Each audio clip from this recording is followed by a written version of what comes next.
John, Norwalk, Connecticut, the great WABC. Quickly, go. Yes, Mark. The people going to the emergency room when they're very ill is the highest cost of health care that can be provided. If people have the opportunity to get well or stay well before they get to the emergency room, it may be a better tack to take. Well, it may be, but if you destroy the entire health care system, people who have health care and don't just show up at the emergency room, which is tens of millions of people after the election, as you'll see, how does that do anything?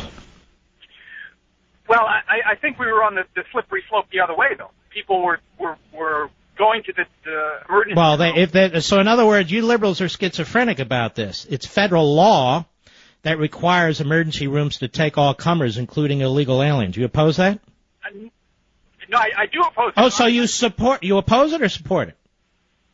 I would say you have to choose one or the other. You have to choose either to... No, you don't. We lived an awfully long time in this country without it, but I'm just asking you, liberals passed that, so liberals created this slippery slope you're talking about. Now we not only have a slippery slope, we're over the cliff, pal. I think you're right in a lot of ways. But I think we have to try this other tack rather than... we have to try this other tack, and if we don't like it, then what?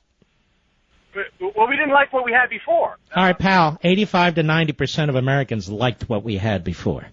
Well, then I don't know how the Congress passed it in the president. Well, I know how they passed it. Congress had a supermajority of Democrats in the Senate, several of whom were appointed and not elected. They had a supermajority of radical Democrats leading the House. We had a radical president. They rammed it through. They didn't care if they lost. They lost the House afterwards, almost the Senate.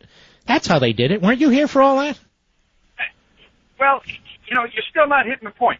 If you're going to pay the I'm missing the point. Here's the thing, ladies and gentlemen. Now we're told Obamacare isn't just for 46.6 million people who didn't have health care. It exists to fix the emergency room.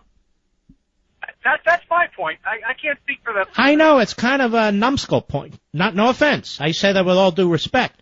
Sir, you don't burn down a building in order to take care of the utility room. Do you understand what I'm saying? I think the building was on fire. Oh, my God. Oh, the building was on fire, and they're trying to put it out. Well, then they started the fire, because we're talking in circles now. Free health care in the emergency room is a federal law, even for illegal aliens. If you have a problem with that, you address that. You don't destroy the entire health care system for 85% of Americans or more who actually have health care that they like. Yellow, yellow, yellow.